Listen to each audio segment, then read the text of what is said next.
Hello, my name is Jon Sermon. I'm a church minister based in the UK, and in case you haven't yet noticed, my name really is Sermon, spelled S-E-R-M-O-N, what a preacher does.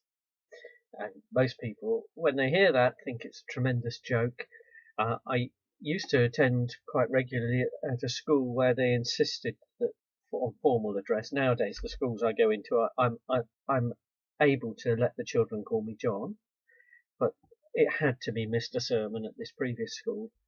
And do you know, the kids couldn't get their heads round it until I told them an illustration. I said, wouldn't it be a wonderful joke if your teacher's name was Mrs. Lesson? And then they suddenly realised. Anyway, move on from that, because the reason I'm recording short videos during this COVID crisis is for encouragement.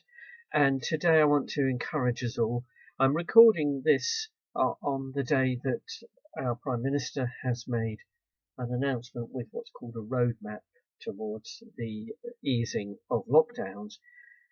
The situation, as we know, is improving, but at the same time there's still a long way to go. And we all probably struggle with wondering, is it improving because we're under such restrictions, so is it unwise to ease them?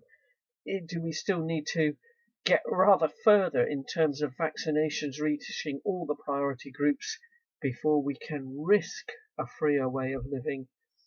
And these are issues that are hard for us to struggle with and come to conclusions. But at the same time, what I want to offer us as encouragement is that there's a big picture way of looking at things that's even bigger than the enormity of the pandemic and what it has forced upon us. Yes, we may all have had situations, whether illness ourselves, whether bereavement, whether loss of employment, furlough, and so on, situations that have made life extremely difficult for us and still will for many months to come, probably. And in that context, we've got to look to think, where does our encouragement come from?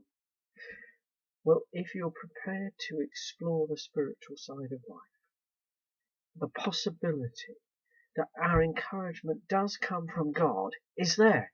It really is. And it's accessible even if we never realised it was.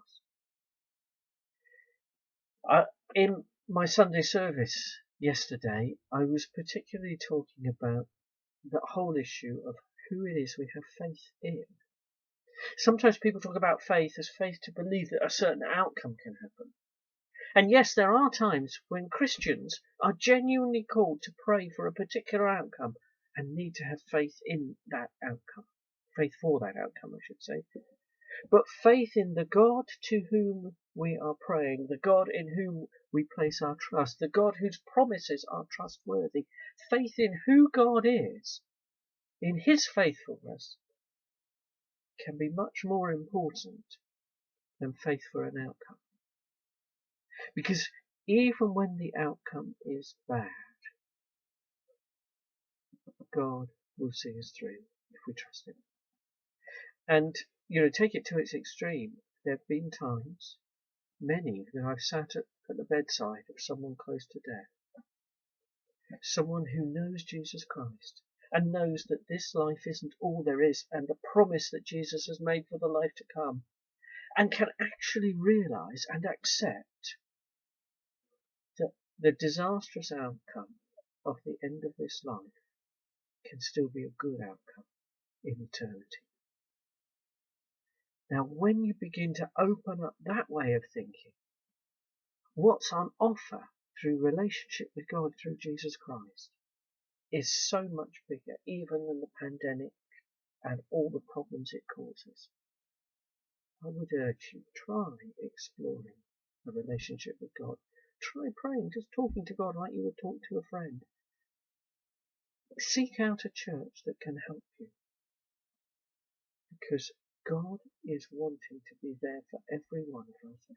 God's love for us is so extreme that it's more than the best of parents for a newborn child. And we can explore and receive that. Pray that whatever you've already found out, you will find the route to do that. And God bless you.